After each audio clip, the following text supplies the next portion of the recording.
Einen wunderschönen guten Tag. Mein Name ist Marc Moody. Ich bin Musikproduzent, künstlerischer Leiter und Pianist. Und ich spiele, seit ich denken kann, Nord.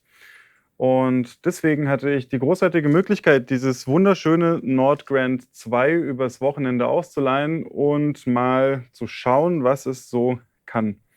Und jetzt sitze ich beim Music Store in Köln und darf euch etwas darüber erzählen.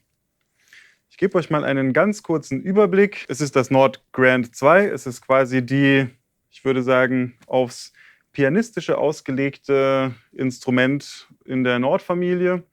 So spielt es sich auch, also auch wenn man den Anspruch hat, klassische Dinge zu spielen, funktioniert das wunderbar. Die Mechanik, die sie mit Kawai zusammen entwickelt haben, spielt sich wirklich wunderbar. Also auch bei so klassischen Sachen, wenn man Chopin spielen möchte zum Beispiel, sowas.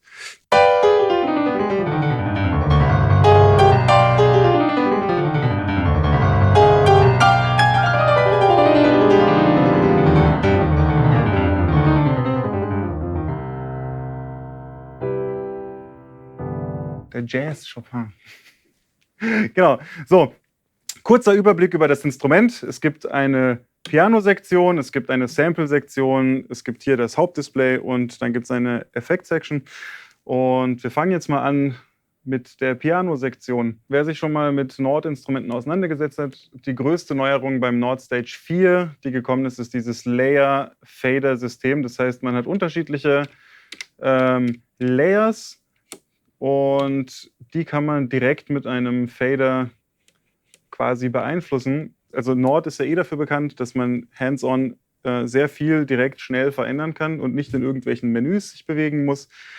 Und das ist auf jeden Fall mit diesem Layer-Fader-Konzept einfach total geil.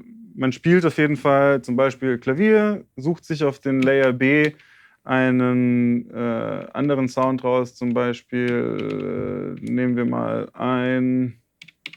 irgendeinen Rhodes-Sound. Genau, und dann kann man einfach während des Spielens den Sound zum Beispiel dazu mischen.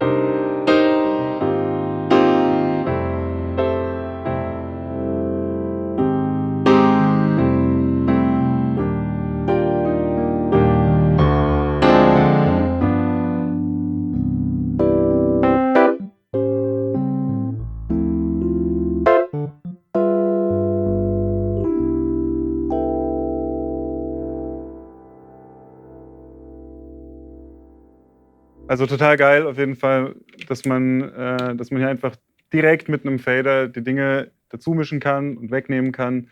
Das macht es später auch, wenn man etwas komplexere Sounds, und ich meine, das Instrument ist jetzt nicht darauf ausgelegt, dass man da unfassbar große Top 40 Gigs Arrangements rein programmiert, aber im Rahmen der Möglichkeiten ist es doch wahnsinnig toll, wie schnell man dann irgendwie hier zu einem sehr guten Ergebnis kommt, wenn man anfängt, irgendwie Sounds zu programmieren. Genau, apropos Sounds, eine großartige Sache bei Nord, ganz grundsätzlich ist mir auch neulich aufgefallen, ich habe ein Nord Piano 4 noch zu Hause aus alten Zeiten, und wie bei vielen Pianos kommen halt die Sounds natürlich irgendwann in die Jahre, aber bei Nord kriegt man halt immer kostenlosen Zugriff auf alle aktuellen Samples. Die werden aktuell gehalten und State of the Art. Jetzt gerade ist zum Beispiel das White Grand, und das konnte ich jetzt auch einfach ohne Probleme auf mein Nord Piano 4 laden, und das klingt einfach jetzt genauso gut und wieder zeitgemäß sozusagen. Und es funktioniert beim Nord Grand genauso. Man hat diesen Nord Sound Manager auf dem Rechner und dann kann man einfach über den Browser die Sachen, die Libraries runterladen und auf das Gerät drauf spielen. Und da sind sehr, sehr geile Sounds dabei. Mein lieblingsneuer Sound zum Beispiel ist das Felt Upright. Das ist eigentlich ein Upright-Piano mit einem Filz zwischen Hammer und Saite, und es ist wunderschön gesampelt. Höret selbst.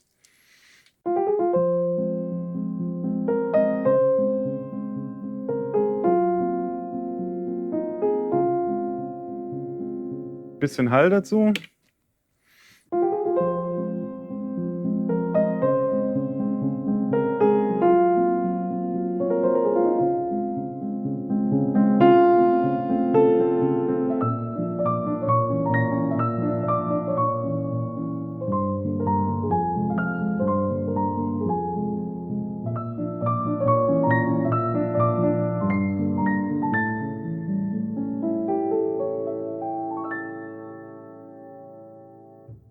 wirklich selten so ein emotionales Piano-Sample spielen dürfen.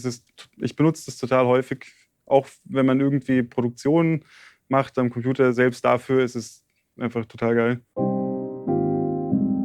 Ein sehr, sehr, sehr schönes Sample-Pack. Genau. Dann gibt es noch ein weiteres neues Sample. Das ist ein Rhodes-Sample. Das heißt EP9 Stockholm. Ist auch ein sehr, sehr schönes Sample geworden.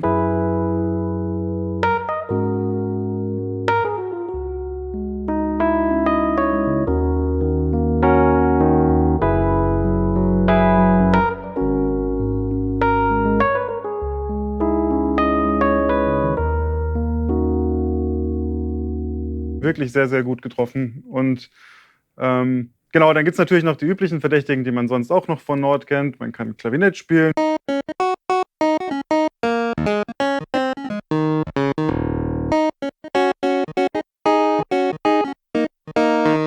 Der Woli-Sound ist immer noch mein All-Time-Favorite. Der hat auch einfach eine geile Dynamik.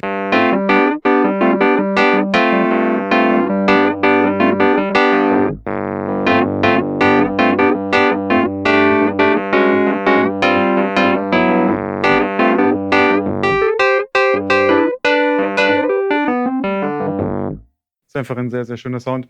Genau, dann gibt es noch in der Piano-Sektion 2 Neuerungen. Die sind auch aus dem Nord Stage rausgenommen. Es gibt einmal die Dynamic Compression. Das ist quasi ein etwas, ich würde es mal sagen, neutralerer Kompressor. Also so ein Kompressor, zum Beispiel dieser Kompressor hier, der hat halt irgendwie einen eigenen Sound, damit es halt auch wirklich komprimiert klingt. Die Dynamic Compression, die ist aber eigentlich mehr als, ich würde sagen, Volume-Automation gedacht. Und die ist quasi, würde ich jetzt mal sagen, fühlt sich zumindest so an, direkt auf dem Sample drauf und wird nicht auf die Gesamtspur gelegt. Und deswegen klingt es einfach ein bisschen neutraler, lässt sich jetzt quasi spielerisch fast nicht darstellen, weil es vor allem eben spielerischen Unterschied macht, weil die Dynamik sehr eingeschränkt wird. Die klingt aber sehr, sehr gut und in vielen Fällen ist sie einfach praktischer und besser als ein Kompressor aus der Effektsektion. Und dann gibt es noch den Unison-Mode, den gibt es auch vom Nord Stage 4 und das ist einfach der coolere Chorus. Das klingt einfach noch mehr nach Klavier. Also wir können es auch mal A-B vergleichen. Wenn ich hier den normalen Chorus anmache, dann ist es halt, es klingt einfach gleich nach einem Chorus. Also auch wenn ich den Amount runterregel, klingt es sofort nach Chorus. Der Unison Mode, der klingt aber einfach nur wie das Klavier, nur ein bisschen voller. Das heißt, ohne alles wäre so. Mit Unison noch mehr Unison. Machen wir auf Stufe 3.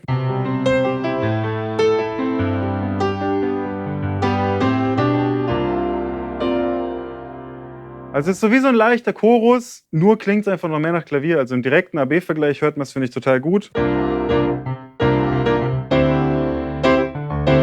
Jetzt der Chorus. Also der Chorus, der macht gleich auch den Klaviercharakter irgendwie ein bisschen kaputt.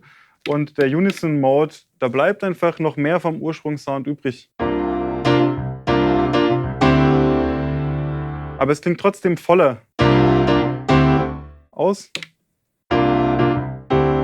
Genau, also das sind so grob die großen Neuerungen der Piano-Sektion. Und wir machen mal weiter mit dem Sample-Synth, so wie er hier heißt.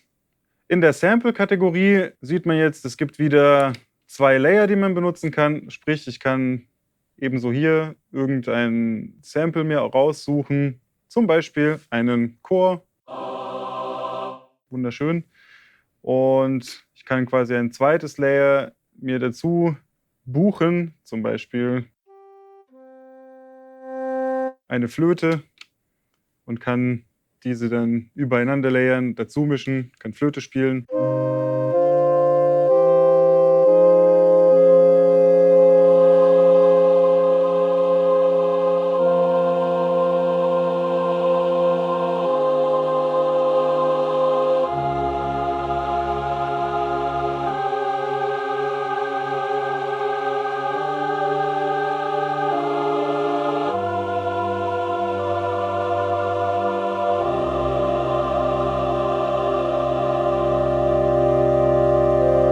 Aber ich kann natürlich genauso auch diese ganzen Layers splitten und mit einem Keyboard-Split. Es gibt sehr viele Keyboard-Split-Points, 1, 2, 3, 4, 5, 6, 7, 8, 9, 10 Stück und kann natürlich jeweils über die Shift-Funktion einstellen, in welcher Keyboard-Zone welches dieser Layer agieren sollen.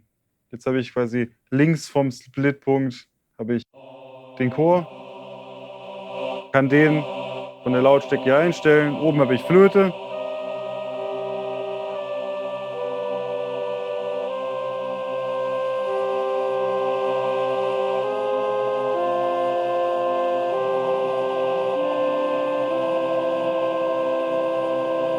Genau, all diese Samples können natürlich auch aus der Nord Library runtergeladen werden. Es gibt auch das Nord User Forum, da sind auch total viele Sample Libraries, die man sich irgendwie kostenlos runterladen kann. Aber ich möchte gar nicht weiter auf die Sounds eingehen, weil es zwei großartige Dinge gibt, die dieser Sample-Synth-Bereich bekommen hat. Und zwar bisher war das so, dass man einfach die Möglichkeit hatte, Samples zu benutzen und diese Samples waren dann quasi in Stein gemeißelt. Und sie waren immer sehr, sehr statisch. Das heißt, immer wenn man irgendwie vom Stage gewohnt war, dass man alles an einem Synthi verändern kann, ging das beim Nord Piano, aber auch beim Nord Grand gar nicht. Und jetzt gibt es so ein paar Funktionen, die mich persönlich beim Ausprobieren dieses Instruments sehr glücklich gemacht haben. Eins davon ist das Vibrato. Wir suchen uns mal einen einfachen Synthi raus.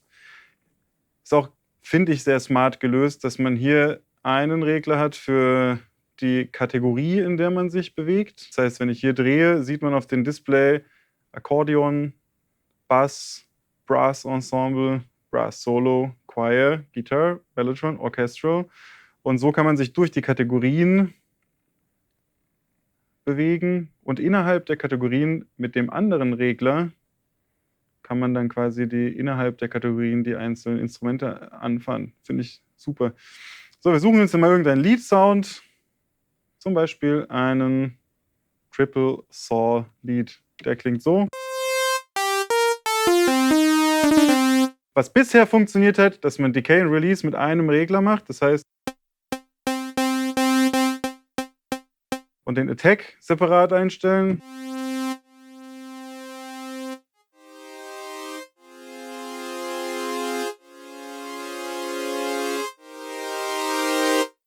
Das hat man schon gekannt bisher. Oder dass man das Sustain noch, den Release länger lassen kann. Wenn man das zum Beispiel mit einem Piano kombiniert, nehmen wir mal aus dem Layer B ein elektrisches Klavier, irgendein Rhodes.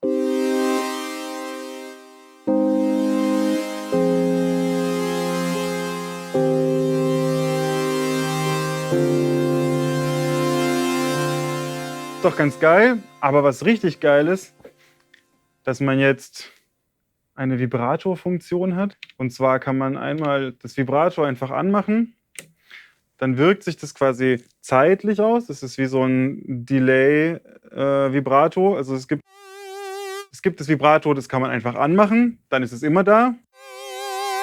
Dann kann man es als Delayed Vibrato anmachen.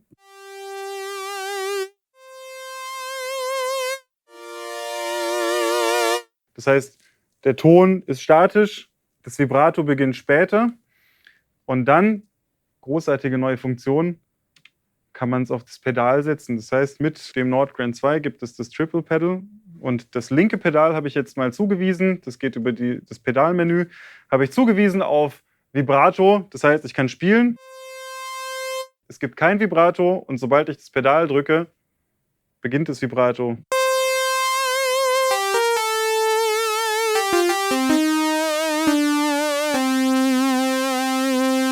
Und hört auch dementsprechend wieder auf. Und es ist total geil, weil das ist das erste Mal so, dass es bei diesen abgespeckten Versionen vom Nord Stage, also mit weniger Funktionen, dass man irgendwie einen Einfluss auf Synthi-Sounds nehmen kann. Und das ist ein kleiner Schritt für Nord, ein großer Schritt für die Nord-Community, habe ich das Gefühl. Und das kombiniert mit der zweiten neuen Funktion, der Glide-Funktion, auch total gut. Ist auch sehr simpel und einfach, aber doch effektiv gelöst. Das heißt, ich kann den Synthi auf Mono stellen, auch schon großartig.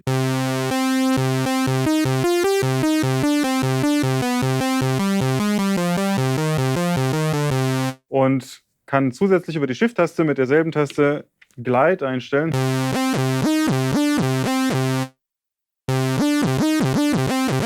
Und je nachdem, ob man dann 1, 2 oder beide anwählt, gibt es 3 unterschiedliche Versionen davon, wie man die Gleitgeschwindigkeit einstellen kann. Das wäre jetzt quasi die zweite Stufe.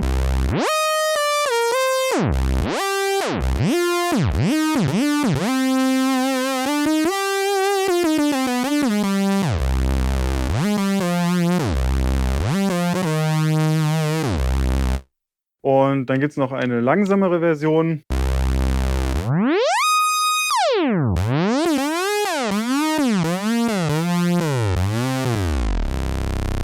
Genau, also großartig, das macht alles so viel lebendiger. Es sind wirklich nur ein ganz, ganz kleines Feature. Aber wenn man ein bisschen damit rumspielt, merkt man, dass diese Synthi-Sounds, die bisher beim Nord Piano und beim Nord Grand immer relativ statisch waren, plötzlich so ein bisschen mehr Leben kriegen und es macht einfach viel, viel mehr Spaß, damit zu arbeiten. Nicht zu guter Letzt gibt es noch die Effektsektion, die sehr üppig ausgefallen ist bei diesem Instrument. Und das Tolle daran ist, dass genauso wie beim Nord Stage 4 die einzelnen Effekte, bis auf den Reverb, über den reden wir mal getrennt später, alle Effekte für die einzelnen Layers verwendet werden können. Sprich, ich habe einen Piano-Sound und habe Lust, den Piano-Sound über einen Amp zu schicken, zum Beispiel. Dann sieht man hier bei dem FX Focus, das jetzt angewählt ist, oder man sichtbar sieht, dass das für das Piano A-Layer gilt. Das heißt, ich kann jetzt auch irgendwas einstellen, kann auch einen Chorus nehmen. Ein wahnsinnig wichtiger Sound, deswegen benutzen wir den jetzt einfach weiter. Wir nehmen dann das B-Layer, stellen dort ein elektrisches Klavier ein, zum Beispiel dieses hier.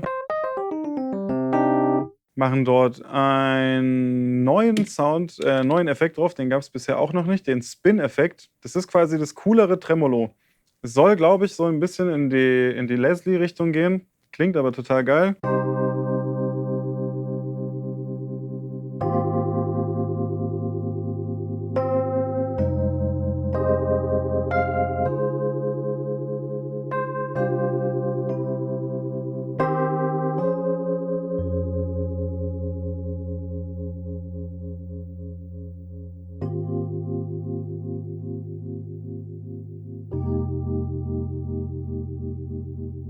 Also wenn man es jetzt mal vergleicht mit dem Tremolo, klingt es einfach viel geiler. Es ist halt ein Tremolo. Aber dieser Spin-Sound, der macht noch so ein bisschen irgendeinen Chorus drauf.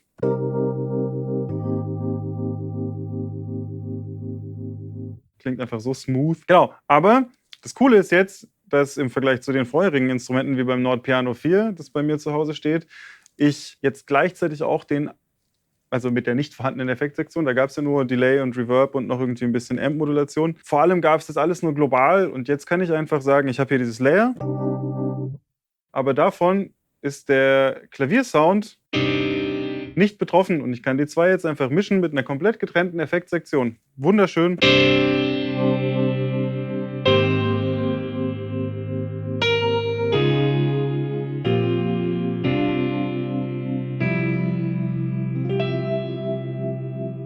Und das gleiche geht natürlich für die weiteren Layer auch. Man sieht es hier bei diesem FX Focus, dass wenn ich jetzt auf den Layer A von Sample drücke, wechselt die Effektsektion auch rüber und ich kann komplett neue Einstellungen benutzen für meine Sample Library oder für das Sample, das ich eben benutzen möchte. Also total große Erweiterung. Es ist ein wahnsinnig großartiger Schritt, dass es das bei diesem Instrument gibt. Es macht auf jeden Fall viele Dinge viel einfacher und viel schöner. Genau, das Einzige, wo das nicht funktioniert, wo es ein bisschen anders gelöst ist, ist dieser Global Reverb. Der hat nämlich nur ein Layer Send. Die Einstellungen für den Reverb sind global, aber der Dry-Wet-Regler ist der layerabhängig ist. Das heißt, ich kann jetzt meinen Klaviersound nehmen, kann sehr viel Hall drauf machen, kann jetzt ein zweites Instrument nehmen, zum Beispiel ein Rhodes. Es hat jetzt erstmal die gleichen Einstellungen, weil es ein globaler Reverb ist, aber mit der Shift-Taste kann ich den Layer Send aktivieren. Und jetzt bezieht sich quasi alles, was ich mit dem Dry-Wet-Regler mache, nur auf das Layer. Das heißt, ich kann dann quasi hier jetzt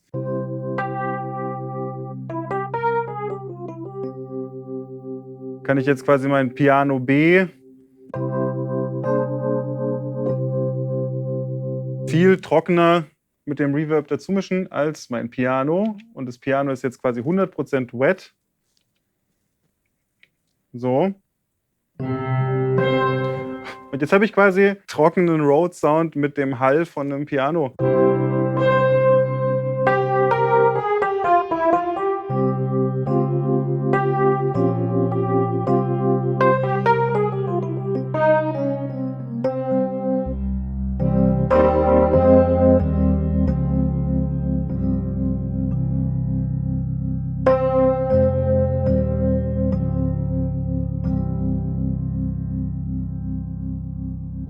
Genau, ansonsten findet man in der Effektsektion ziemlich die üblichen Verdächtigen, die es auch beim Stage 4 gibt. Den Sidechain aus dem Stage 4 gibt es nicht.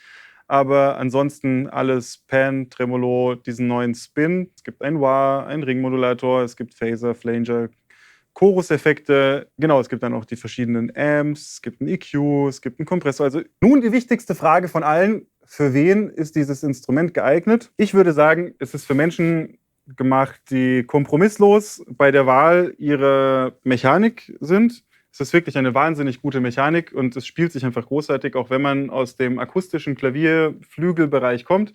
Es ist für Menschen gemacht, die nicht zu tief eintauchen wollen in die Soundprogrammierung, aber gleichzeitig mit sehr einfachen Schritten und sehr gezielten Schritten auch an sehr, sehr gute soundliche Ergebnisse kommen wollen, die auch quasi die Sound Library nutzen möchten und aber vor allem natürlich alles, was mit Klavier zu tun hat, irgendwie bedienen möchten.